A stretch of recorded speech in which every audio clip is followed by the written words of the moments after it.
Doc, my waistline is under siege, says FAT-STEVENSEAGAL. Thank you, Steven.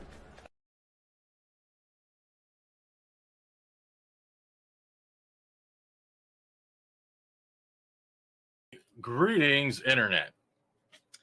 Today, we're going to discuss a plot leak of another Marvel superhero film that all of us want more of, but there's no saturation. Everyone loves what's coming out of the MCU, and that is more Thor trying to be on a journey to find himself once again. This comes from Reddit. This is a plot leak, and that is my chair squeaking. Let's get into this reading, and don't forget, please leave a comment if you think this is true, whether or not you are going to see this film, or wait till it's on Disney Shill Plus, whatever it is. Let's get into rating this, because I'm trying to hold back my lunch. The movie starts with Korg telling the story of Thor. We've seen that in the trailer, which includes a workout montage we've seen in the trailer, a small comedic sex scene not in the trailer, fight scenes with the Guardians seen in the trailer, and more. So pretty much the trailer gave away the intro. At the beginning of the film, the Guardians are jokingly trying to get rid of Thor. Trailer: Jane Foster has cancer from the comics, and Darcy Lewis is there in a small role, including her large boobs, which those are a bigger role. So is Eric Selvig, the guy who was found with his underwear off, I believe in Dark World, and like shit, just has underwear on, no pants, because he was crazy. But he attends on a computer screen. So in other words, they cut the cord right there with the amount of screen time, in my opinion. They are trying to find a cure for her. See, what bothers me with this, the whole thing is they're trying to find a cure for her. Is this because of whatever she was infected with Dark World? It's a type of cancer that can't be curable, because I know there's got to be something out there within the Marvel universe, or why do they just use time travel or some type of treatment? Get Doctor Strange to cast a spell. But I go on. She goes to New Asgard, and the Hammer Mjolnir senses her and gives her Thor's power. Senses her. So all of a sudden she's worthy? Why is she worthy, though? That doesn't make sense. That power makes her cancer worse, but Jane knows she's dying anyways. Gore, also known as Christian Bale, it's a very bad visual representation of Gore. Honestly, I think it looks like crap. No head tentacles like that. I just feel like they cheapskated that as well. Has a family that died and blames the gods. I believe that is his backstory, as well as from the comics. His story is tied to a god named Eternity, which we are told looked incredibly comic accurate. Well, yay. Gore finds a sword that can kill gods and give him extra powers, and starts to do so. So is this out of family vengeance, pretty much? All gods are evil? I'm guessing it's that. Thor, Korg, King Valkyrie, and Jane go to a god city and see Zeus. I believe that's Russell Crowe. Zeus is evil and tries to kill them. Thor injures but doesn't kill Zeus. Is that before or after they strip him naked and all the women faint and we see that butt shot, insinuating Thor has a huge crotch?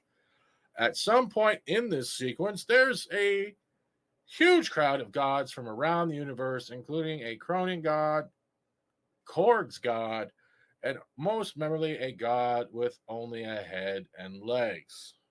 Okay. I don't know who that is.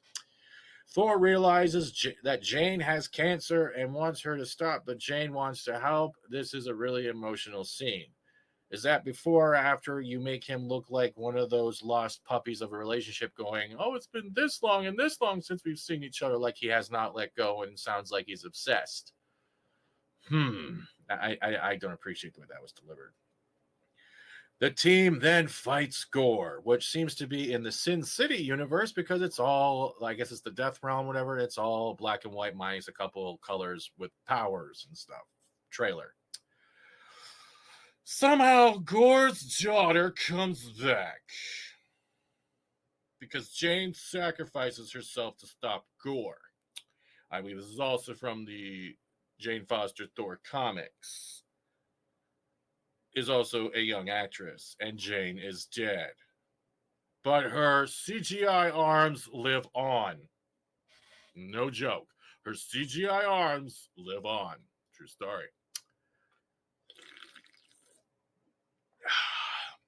By the end of the movie also include Korg having a kid with another Korg with a mustache. Korg is gay, by the way. Okay, cool. That's perfectly fine. Okay, since all Koroans are male, as depicted in the comics. Okay, so if they're all males, then it's kind of like with it. No problem with that. And the first post-credit scene is the Hercules one. Zeus sends Hercules, presumably Goldstein, to kill Thor, who is with Gore's daughter now. Hercules is wearing basically nothing and has only one line. The scene is setting up a sequel of some sort. Oh my God, no more sequels. Oh my God, please, no more sequels. The second scene is Heimdall in a white and gray robe welcoming Jane to Valhalla. I thought Valhalla was only for Asgardians. Am I wrong on this? I'm confused. Other things to note. Heimdall has a son with powers who summons Thor to Earth. Why? There's a girl who fights monsters with a plushy rabbit. Okay. There's another play sequence like one in Ragnarok. It involves Hela breaking Thor's hammer. The Warriors 3 are referenced. So that's it. That's the supposed plot leak of lore, Thor, blunder, and more. Now, from what's going around with reviews and other people who have already seen it, they're relating this movie to the sum of the next Batman and Robin. And for those that don't know what Batman and Robin is,